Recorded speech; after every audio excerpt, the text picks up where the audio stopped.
Hopefully this will be the only time I shout out to another channel, but I highly doubt it since I tend to talk about this person every now and again. I watch Iron Pineapple's Souls-like series pretty religiously, and in one of the episodes, a medieval Souls-like popped up. Looked interesting. It wasn't released yet, there was only a demo out, and it wasn't ready for release. But the game seemed like it had a ton of promise because of the dodging systems and the claw moves. Because of the look of the player character, I thought we would be playing a witch doctor, and if you can guess, like Dr. Mask kind of cemented that thought process. I believe I liked it mainly because of the fact that you could take the enemy's weapons and use it against them, or decide to save it for another enemy. I do like that it doesn't just immediately go away after a few minutes, that you can save it for a later date, which means you can use it more strategically. And let's talk about the system, which involves using plague weapons, and the way to get said plague weapons is to plunge your claw deep into the enemy and absorb some of their plague. Now, I'm probably talking out of my butt since I play a ton of games and can't be bothered to remember every single detail about it. I do remember being very optimistic about it because it was a way to try out different weapons, but truthfully, that isn't really true. In order to get the most out of these weapons, you would have to farm enemies with said weapon so they can drop an essence shard of some sort, and you need 3 of said swords in order to level it up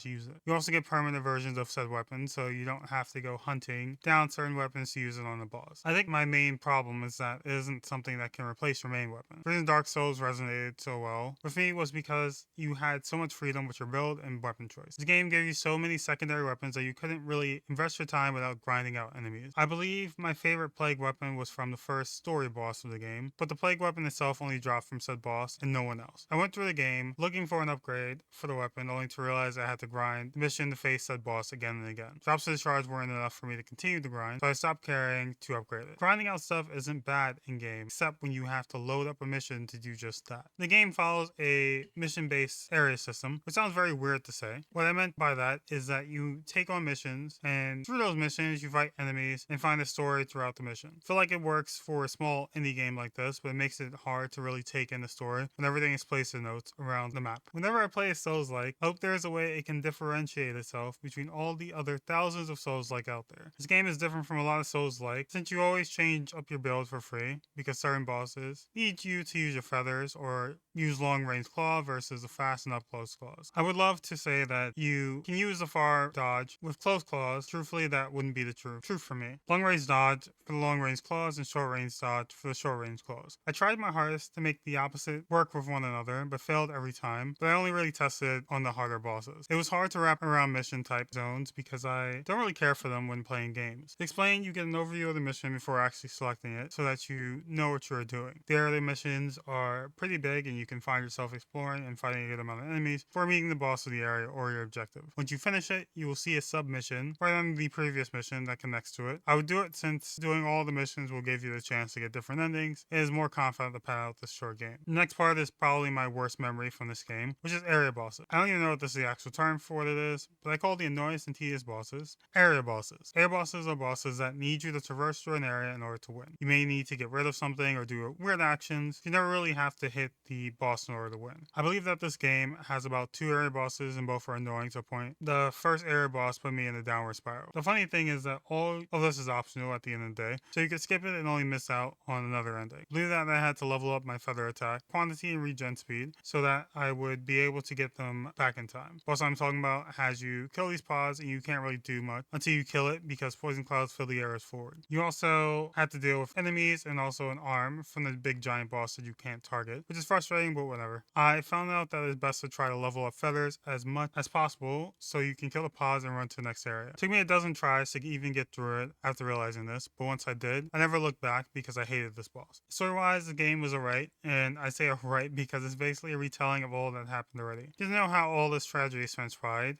and you somewhat get to know how you fit in all of this. Like I said earlier, most of the story is placed into the world in a manner of notes dropped somewhere in the map, which works when you are playing the game, but it doesn't really make the story memorable. I think they were following the Dark Souls approach that places a story in the world for you to find, but it doesn't work here. With Dark Souls, you have hours and hours of content to find, and you are placed in the open world to discover it all. But with this game, you are forced to find it in order to complete the level. Also with Dark Souls, you have really memorable NPCs that you want to learn more about, but you get 2 NPCs that just give you information that exists. I hate to say I don't remember the story much, but I remember the gameplay that I didn't like that much. Some should have been better, but sadly, the mechanics of fighting fell short with me. In order to kill enemies, you have to hit them with your sword and then finish them off with your claws. You have to finish them off with claws or they regen health and won't die, which is usually how gray health works in video games. To the people that don't know, gray parry health is health that can usually regen when enemies can't see you, or regen if you don't get hit at a certain amount of time. The game makes you switch between claws and your sword in order to defeat enemies. The bad thing is that you can't really have your claws weaker, because if you don't hit with the claws, all your hard work goes on the drain. Also, you can go throughout the game without using plague weapons. You wouldn't have missed any type of advantage that they would give you.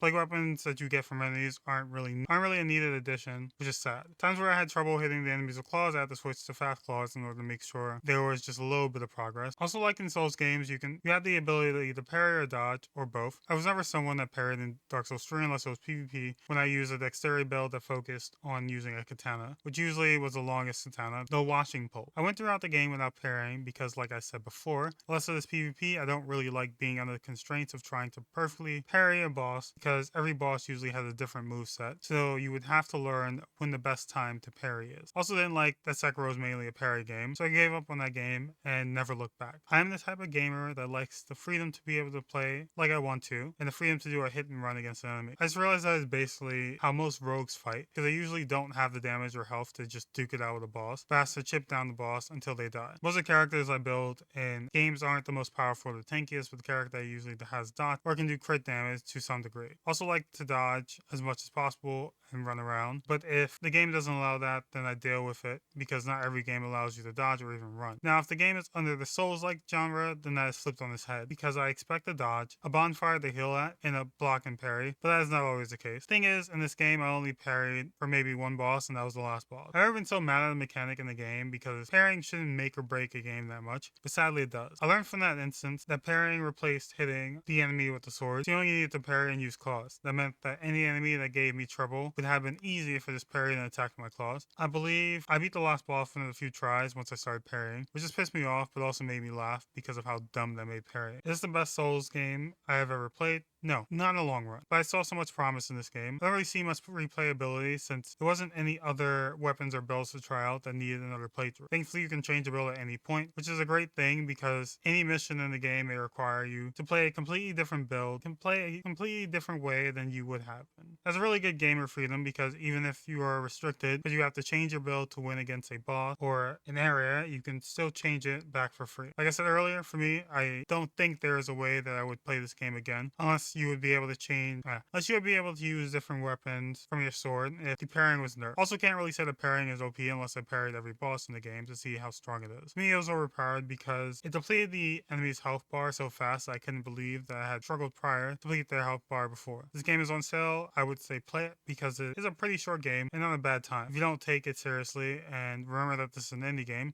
you have a fun time. Hopefully I helped give you insight into this game with my bad memory. That has been my time. My name is Onyx. Later days. Alright. Ba ba ba ba ba ba ba ba ba ba ba ba ba ba ba ba ba ba ba ba. Bam bam bam bam bam bam.